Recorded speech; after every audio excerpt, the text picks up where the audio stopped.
Okay, you remember how earlier when I was over in the Saturn V building, I talked about how they had to turn around and dock with the lunar module. Well, they didn't leave that up. They didn't leave the first time to practice docking in space up to that important moment of the lunar program. They actually had a whole separate mission just to practice docking two spacecraft. It was called Gemini, and this is a Gemini capsule. It looks kind of like a gas mask from this angle, but it's a two-seater capsule. And there were 12 Gemini missions. But Gemini 6 was the first practice at rendezvousing with another spacecraft in orbit through a docking connector at the front. Though I don't think they were actually able to the people weren't able to go between the two spacecraft, but they linked up and practiced the maneuvering that was necessary for that. Take a look inside this thing. There, believe it or not, there is actually space for two people in here. Just barely. Now, a different Gemini mission was also the first spacewalk. People had spacesuits before, but they weren't designed for actually going out of the craft. This Gemini spacesuit was the first one that let you go outside. And here are some models of various rockets showing the scale. And the very first down here, through the Redstones that carried the Mercury capsule, the Titan rockets that carried the Gemini capsules, those were the two-person ones, up to the Saturn series that carried the Apollos, and then Saturn V, which I have to back up to see. This one on the end, which carried the Apollos that left for the moon. Here's something interesting. The very first liquid fuel rocket. Pretty much a glorified firework with a big metal frame around it. The whole metal frame, by the way, flew up with the thing and was shaking around quite a bit during the flight, which lasted all of 2.5 seconds. That was 1926. 43 years later, we landed on the moon.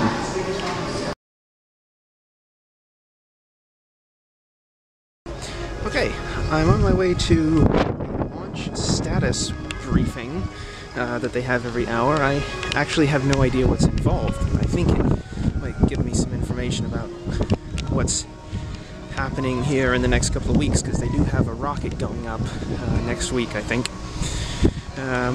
Or it might be something about yesterday's launch and how Atlantis is progressing, so I might film some of it. Okay, so there was some stuff about the current mission in there, and I'm going to play that in just a second, but one interesting thing that I learned in that presentation was about the new Orion system that I've told you about a couple of times, and I'm going to go and shoot a little bit of video because there's a mock-up Orion command capsule somewhere here. But the guy giving the presentation in there, the briefing, was talking about one of the astronauts he's spoken to recently about Orion. And you know, a lot of people have been saying, well, this is a step backward, isn't it? Going from shuttles back to rockets, just like Apollo. And this astronaut says, well, no, because the shuttles can only get us to low Earth orbit. That's the same distance that the International Space Station's at. They can't get even as high as most satellites, which are in medium or even high orbit. And this astronaut says, basically, we did it right the first time. If we want to go further than low Earth orbit, we did it right the first time. We did it right with Apollo. And you need a big rocket, and you need a small capsule that doesn't have a lot of room for lots of people and space for them to move about, and space for cargo and things like that. At the moment, we can't do both. We can't take that much stuff and that big a thing as far, and we can't take a reusable thing as far. So if we want to get to the moon, if we want to get to Mars, we need to go back to a big rocket with a small payload. I don't know if I totally agree with that, but it's an interesting perspective, and maybe, just maybe, it means that NASA is really serious about going back to its original mission of exploration of new places, rather than just going into orbit and back. Here's hoping.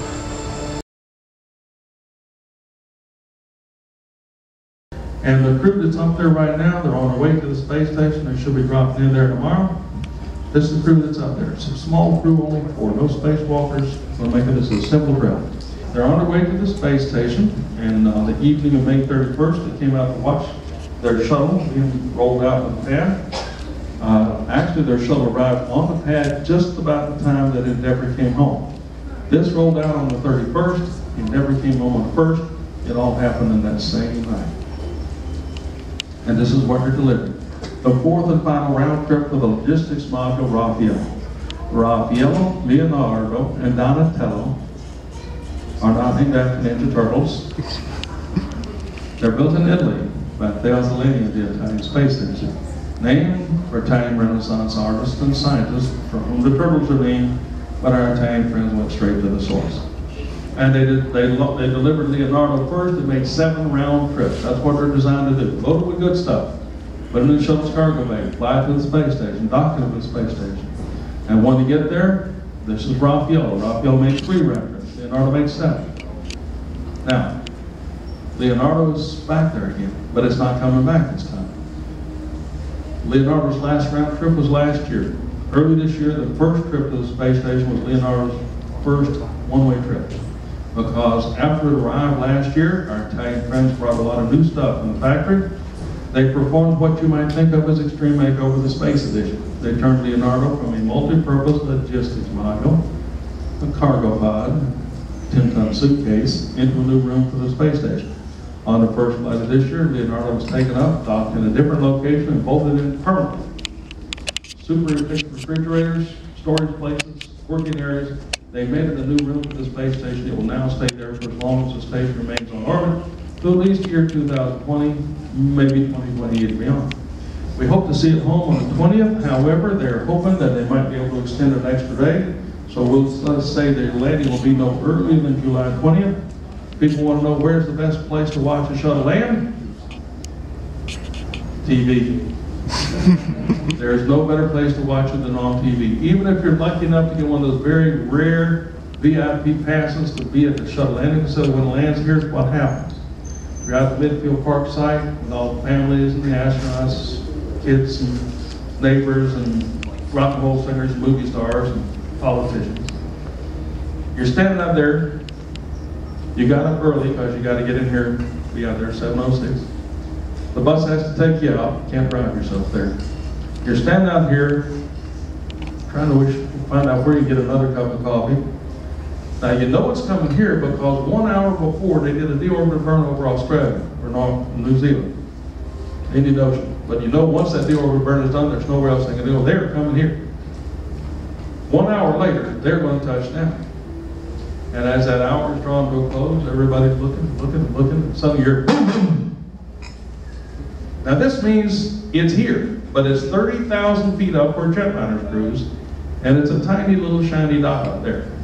But it's has slowed down from 17,300, where it entered the atmosphere over Hawaii probably, to 300 miles an hour. Coming home, they lost 17,000 miles an hour from the friction of the air alone. They're down to 300 miles an hour with no engines running. They got to be on the ground in 2 minutes. They got to have the speed for control. They only get one chance to get it right too. There's no going around like you do in an airplane. 30,000 feet, they start a long winding turn. They might carry them clear out over the ocean, and may carry them clear over mainland. But in 2 minutes, they've got to go from 30,000 feet to line up on the runway, 3,000 feet up. No engines running. They're gliding 6 to 7 times steeper than an airliner. They're coasting the last 30,000 feet down.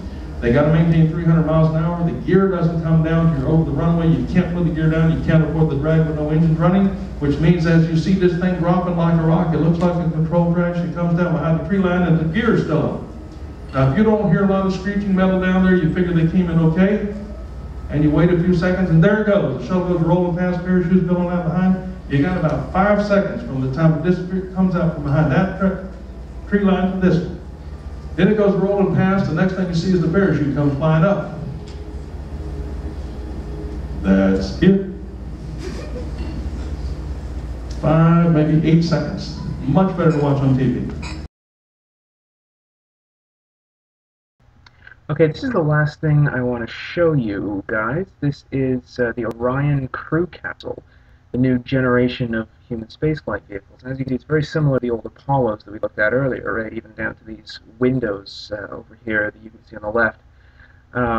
But it does have some advancements. It's a lot bigger, for one thing. It should have a crew of 4, and you see these thrusters, these little circles around here. It's got more of those, which should mean better control. And of course, it's got lots of advancements inside, too. Things have been developed over the last 20 or 30 years thanks to the International Space Station and the Space Shuttle program. But it still does come down for a landing the same way as the Apollos did. You can see the picture here of a test splashdown landing. They come down the ocean just like Apollo.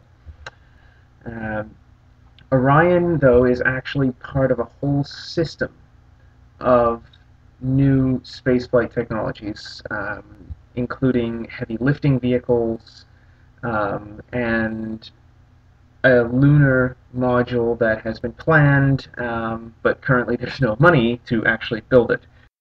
But the idea definitely is not just to do things in Earth orbit anymore, but to have a system that could take us back to the moon or even onto Mars.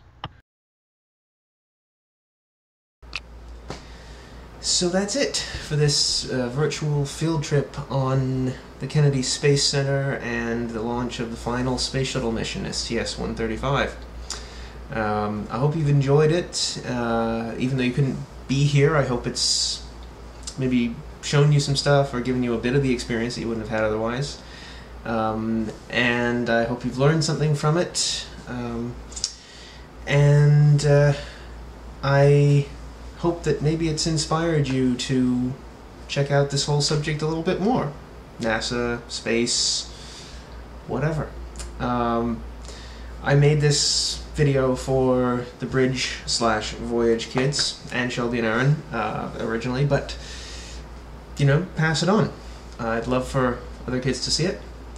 Post any questions you might have in the comments here. I'll answer them, or you can just ask me the next time you see me, but if you post them, then other people can see the answers too, so do that. And if you guys like this whole thing, then I'll try and make another one from India next month, so let me know.